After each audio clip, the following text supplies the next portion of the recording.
Behaviorism.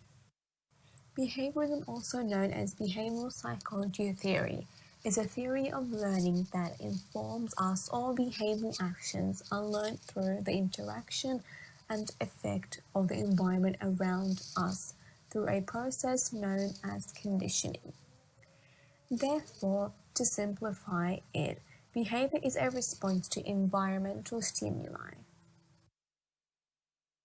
Behavior theory also attempts to explain human behavior of a procrastinator by analyzing previous instances in which the individual procrastinated to understand the behaviors they learned as a result of those specific triggers and situations. There are multiple psychologists and theorists that studied behavior theories like Ivan Pavlov, B.F. Skinner, and John Watson. The Pavlovian theory by the theorist Ivan Pavlov is said to be a learning procedure that involves pairing stimuli with conditioned response. B.F. Skinner's theory believed that it is simply more productive to study and observe behavior rather than internal mental events, and believed that the best way to understand behavior is to look at the cause of an action and its consequences. John Watson's theory believed that a child's environment is the main cause of shaping behavior. In other words, he believed that if you can expose the child to certain environmental places over time, the child will become the type of person you want. These three theorists all demonstrated their theories and ideas with experiments to prove their points. Pavlov demonstrated his theory on his dogs. He found out that objects or events could trigger conditioned responses. According to his article, Pavlov's experiment begins with demonstrating how two presents of a bowl of dog food in which is the stimulus would trigger an unconditioned response in which is salvation.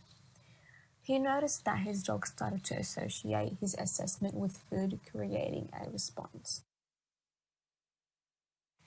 B.F. Skinner demonstrated his experiment on a lab rat. He placed a hungry rat in a box known as Skinner box. The rat began to explore and adapt to the environment around itself. Eventually, the rat discovered a lever in which, upon pressing, food would be released inside the box. Later on, every time the rat was hungry, it would press the lever for its food.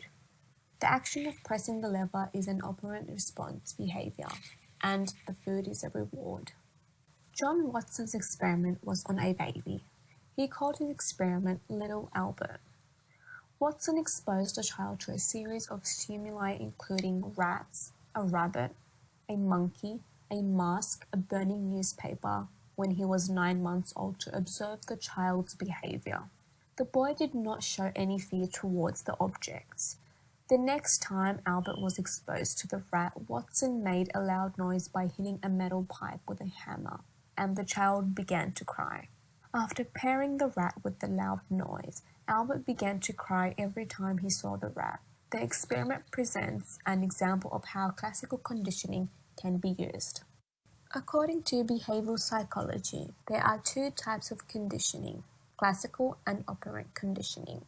Classical conditioning is a technique frequently used when training behavior, in which neutral stimulus is paired with naturally occurring stimulus, while operant conditioning is a method of learning that occurs through reinforcements and punishments.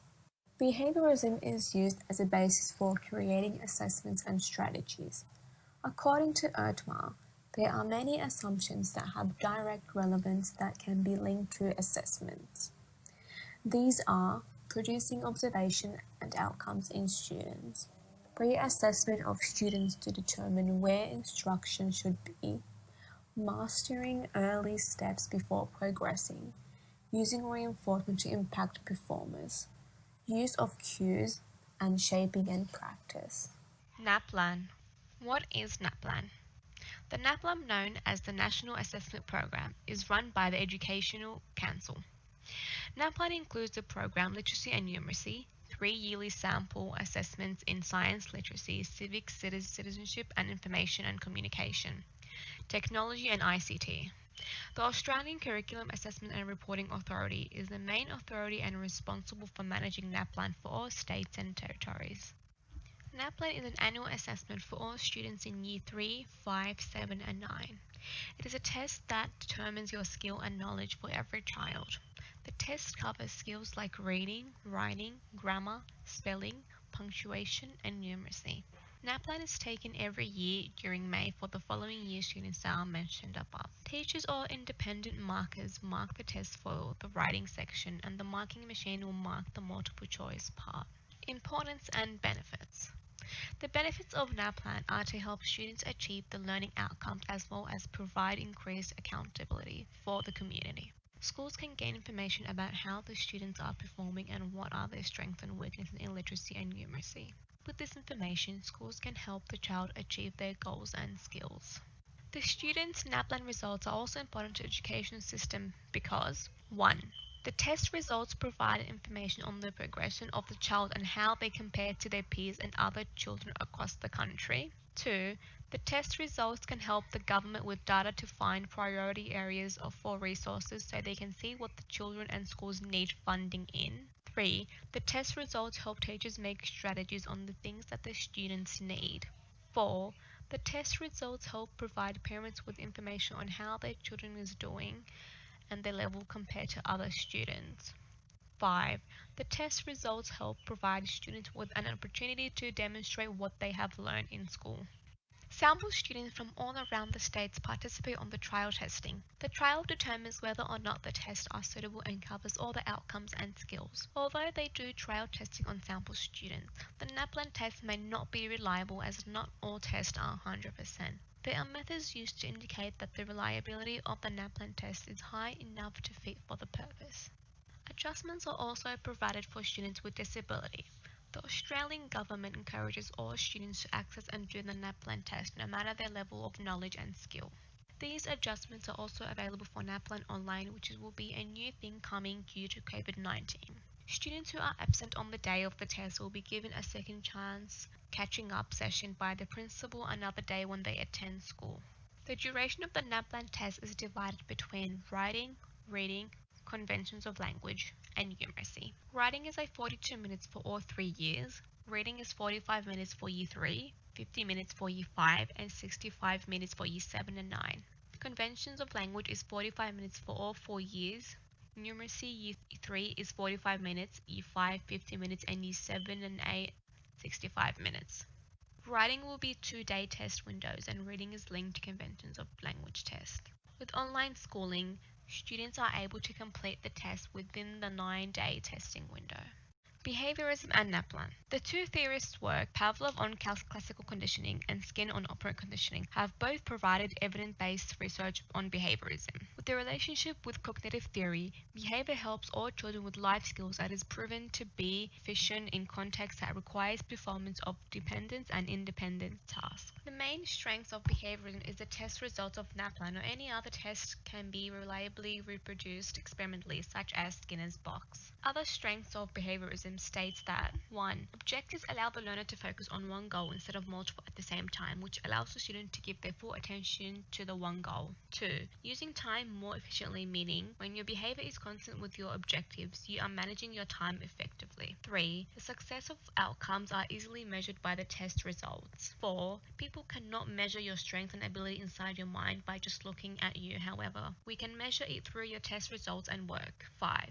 Guarantees specific learning and objectives by teachers. 6. Behaviorist approach has had many successful applications in the real life, like therapy and mental treatment. It also helps people who suffer from phobia, as this may help some students in school who are scared from exams and tests. However, with all the abilities of strengths in the behaviorism theory, there are downsides and weaknesses to it. 1. Being that the approach does not allow us to determine our own behaviors. 2.